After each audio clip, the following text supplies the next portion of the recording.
Hey, what is going on, guys? It's Young here, and today I'm back in our Fortnite video, and in today's video I'm going to be sharing with you guys the best exponential settings to use. So if you guys are looking to change your exponential settings, or if you guys want to try out some new settings, definitely stay tuned in the video because these settings are the very best if you guys are playing on exponential. And real quick, before we get into the video, I have a V-Buck giveaway. I give away V-Bucks every single Friday, so if you guys would like to enter this giveaway and win some free V-Bucks, all you guys have to do is to drop a like on this video. Make sure you guys do subscribe to the channel, hit that notification bell so you guys get notified for every single new upload and when I announce the winners every Friday. And lastly, make sure you guys put down your Xbox gamer tag, your PSN gamer tag, or Epic account down in the comment section below, and you guys will be automatically entered into the giveaway. And lastly, if you guys like to support me in the item shop, all you guys have to do, go down to the bottom right, hit on support a creator, type in my creator code, which is Young Humor, and you guys will have me added and supported as a creator in the item shop. And alright guys, let's go right to the video. Alright, so in this video, I want to share with you guys the best exponential settings to use here in this game. I'm going to show you guys all the sensitivities that I have and that I would recommend for you guys if you are looking to switch to exponential settings, or if you guys are looking for some new exponential settings to try out. I definitely recommend these settings. So going into my settings and sensitivities that I have, as far as the HUD scale, I recommend anything from about an 80% to maybe like 45%. Anything in that range I think is the best HUD scale to use. Of course you can, give or take a little bit, but that's what I recommend so you have good FOV.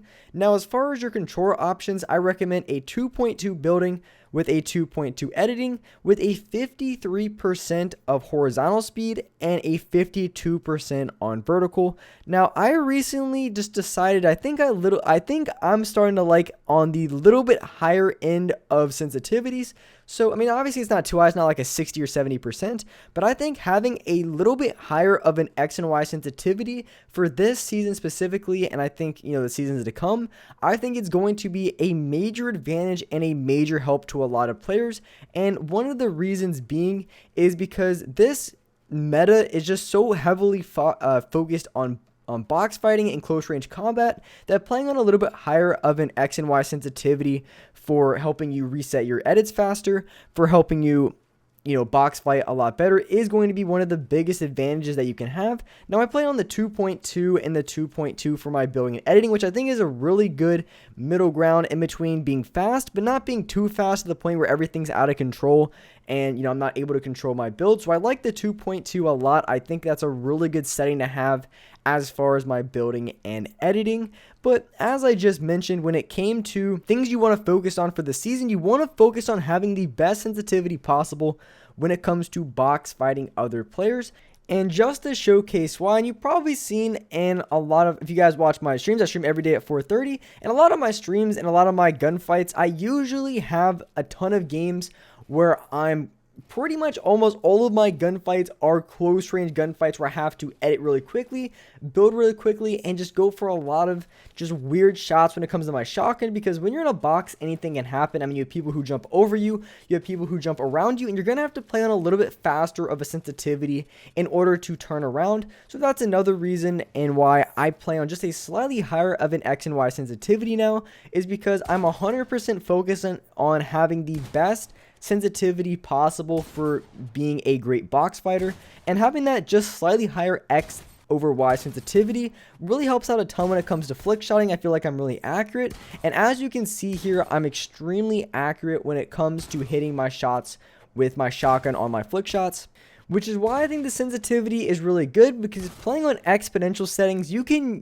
get away with playing on a little bit higher of a sensitivity because of the small analog stick adjustments that you can make on exponential as opposed to linear settings. So you can definitely play on a little bit higher of a sensitivity on exponential if you like so, just because if you ever want to make those small analog stick adjustments when it comes to aiming from range, or just making small adjustments when you're hip firing other players, you're going to be able to do so very easily without any issues. So you can really play on any sensitivity that you like for exponential, but the sensitivity that I have is the sensitivity that I would recommend and that I would personally play on. So going down into my other sensitivities, so as far as my ADS sensitivity, I play on a 15% on both, which I think is really good for a lot of reasons. And then I also have no look damping time on.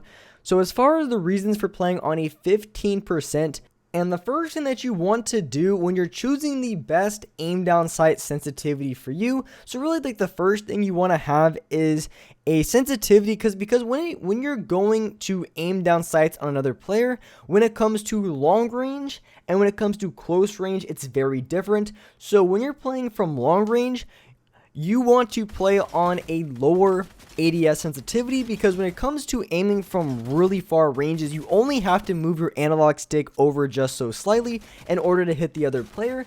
But when you're at a close range situation, you're going to have to move your crosshair over more just to stay on the same player.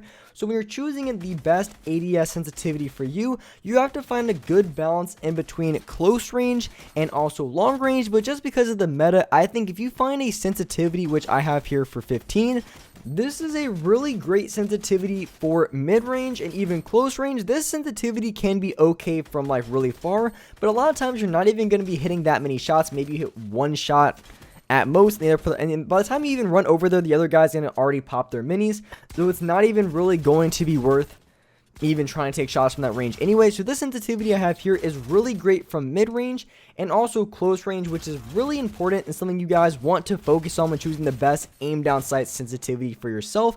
You really just want to decide if you're the type of player who sits a little bit maybe further back, you want to stay towards the lower end for your sensitivity.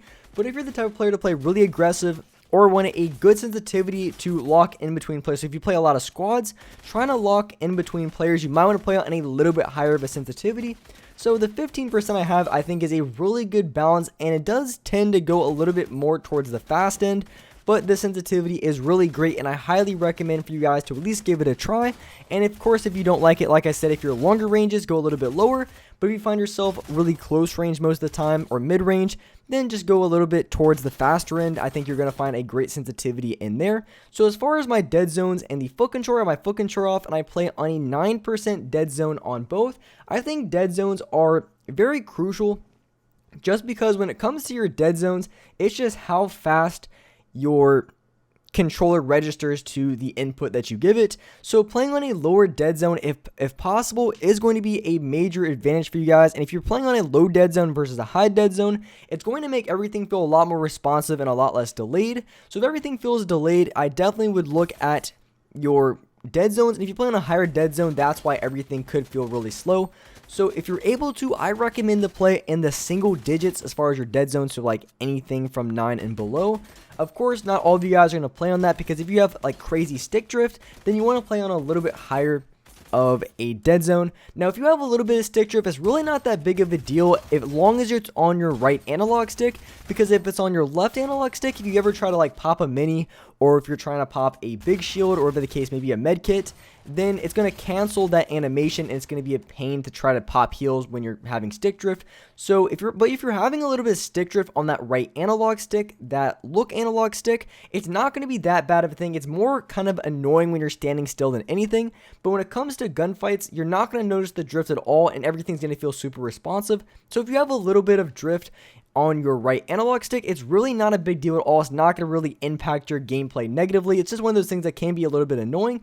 But if you are looking to be or have the best controller settings and be as responsive as possible, playing on the lowest dead zone that you can on your right analog stick is 100% going to be the way to go, and what I would recommend for you guys to use. So those are going to be all of my best exponential settings to have on. So if you guys are looking to change to exponential, or if you guys are just looking for the best settings, these are the settings that I would recommend here for the season.